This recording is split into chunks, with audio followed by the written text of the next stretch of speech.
Hey guys, Bitter here to tell you about the latest from Civil War Invaders, out June 17th on Napalm Records. The album has 11 tracks, 52 minutes in length, and this is the band's 4th full-length studio album. They are a Swedish power metal band.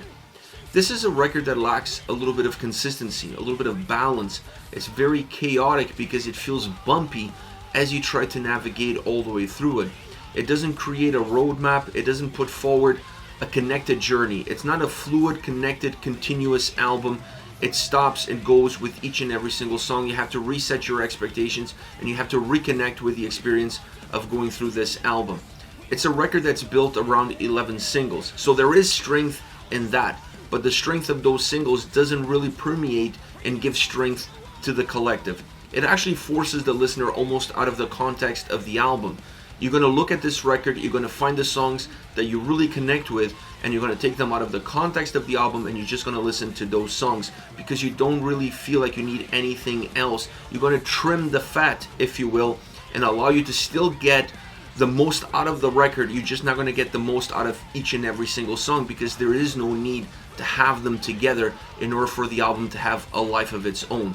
So it's a record that has that sort of DNA, that has that sort of design, and that design obviously impacts the fluidity, impacts the playability of the record in general, but it doesn't really impact the individual quality that each song offers. Now, as far as the soundscape is concerned, this is a power metal album laced with keyboards, and I'm okay with that because there's a keyboard player, there are keyboard solos, so there's enough for me to see there that I don't feel like I'm just getting blasted with backing tracks and that's all that there is to it, that there is no life, that there is no energy, there is no soul behind what they've created musically. This album definitely has soul, it definitely has a sense of motion as far as what the keyboards are doing. It doesn't feel disconnected, it feels organic, perhaps more organic than what I was expecting coming in, and it blends really well with everything else that is happening. This is a great sounding album. It has great characteristics, it has great elements, and there is a human fingerprint behind each and every single one of them, either be the bass, the drums, the guitars, keyboards. So it's an album that sound-wise feels alive and feels well. Every song has a different direction, every song has a different starting point and a different finish line. But the elements that take you from point A to point B are always the same. They're just coming at you with different formats, with different formulas, with different amounts. Some songs feel a little bit more guitar driven, some tracks feel more symphonically atmospheric, if you will, creating more of an epic soundtrack approach to how you're going to perceive the lyrical content. So this album offers a little bit of everything as far as power metal is concerned.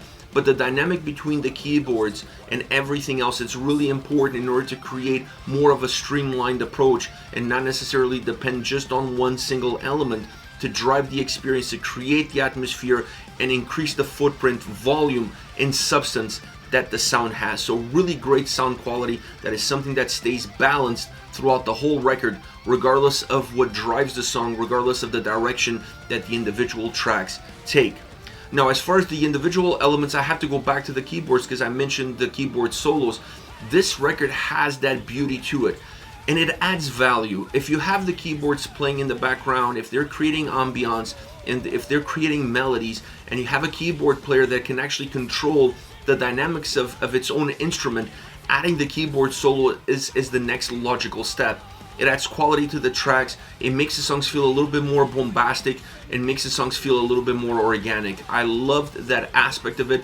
I was always kind of looking forward to it from track to track because it broke the monotony that we see in so many power metal bands these days that just pump keyboards in and that's about it, that there is no life, that there's no soul behind them. These guys definitely have that difference going on for them as far as the symphonic elements in keyboards are concerned. Now, the drums could have been slightly more powerful. Not overpowering, I don't want them to overpower the experience, but there were some songs that they lacked a little bit of oomph, and I felt like that oomph was needed in order to even expand these tracks a little bit more. Give them more of an epic drive, give them more of a cinematic push, and the drums really could help with that essence, with that experience for the listener, and they always felt very controlled, they always felt in the pocket on every single track, and I was looking for more of a variation from track to track depending on where the songs are going, depending on what the style of the track is, and also the lyrical content and the story that they're telling you. So having some more variation would definitely increase the quality of the individual songs and therefore the quality of the overall record. Now, to match up the incredible keyboard solos and the dynamics of the keyboards, you have incredible guitar playing on this album. I mean, you can't really have a power metal album with great guitars behind it. It's impossible to have those two things coexist. So this album definitely didn't surpass my expectations, because I came in expecting great guitar sound, guitar-driven songs, powerful songs, great solos, and I got all of that. But I also got the fact that they used that variety that we saw on the keyboard side and implemented that same variety in the guitar side, allowing them to go where the song was going. Not every single song heavily depending on guitar sound to be driven, to be powerful, to feel big, to feel over the top. So it was an interesting dynamic, one that works really well for both elements, specifically if both are going in the same path and following the same guidelines. You're just getting two different styles, two different approaches, two different textures, but they're always carrying the listener with the same goal in mind. And that was a very important element that brought a lot of interest, that brought a lot of playability to this individual songs on this record. Now, as far as vocals are concerned, Kelly's vocals are phenomenal. He's the perfect vocalist for an album like this. He brings a sense of uniqueness to it. He adds to the epic proportions of these tracks. He adds to the cinematic approach that some of these songs have, but he also brings a somber tone when the songs need to come a little bit lower, when the songs feel a little bit darker, when there's more of a ballad behind it, when they want to bring a different atmosphere into the forefront. So his range, his tone fits this record and fits this band perfectly. One of the highlights of the album, if there is one element that's consistent, not consistent in terms of what it gives, but consistent in terms of the quality that it offers, is definitely the vocal performance from start to finish. You're going to be glued to this record, because that voice, that tone, that delivery always feels like it reaches a new level with every single track, and it feels like it also takes the song in the right path to give you everything that those individual songs within this record have to offer.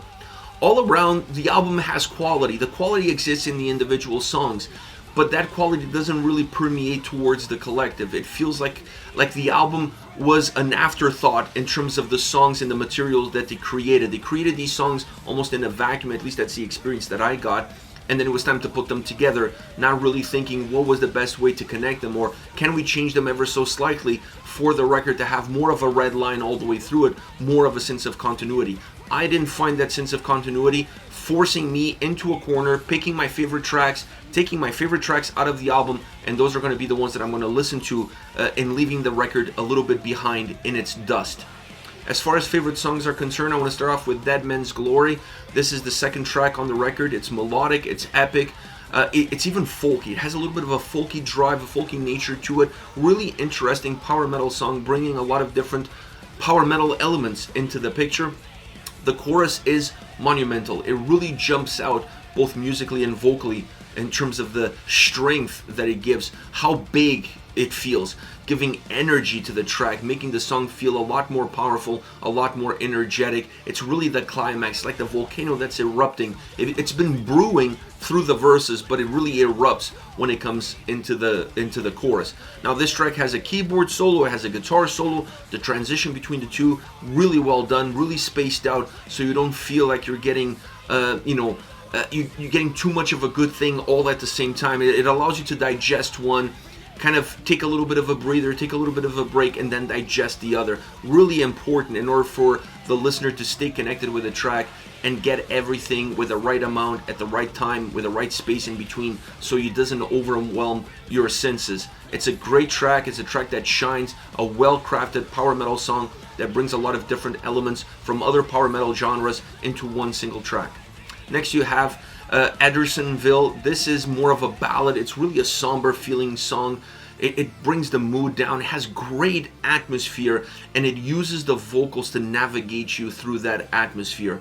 It's chilling, it's beautiful, it's powerful, but the darkness that it holds, the darkness that you feel in the lyrical content, in the vocal tone, in the vocal delivery, in the sound, in the transitions between verses and chorus, it's really what's going to bring you back to this track. This track stays with you because it has those memorable attributes.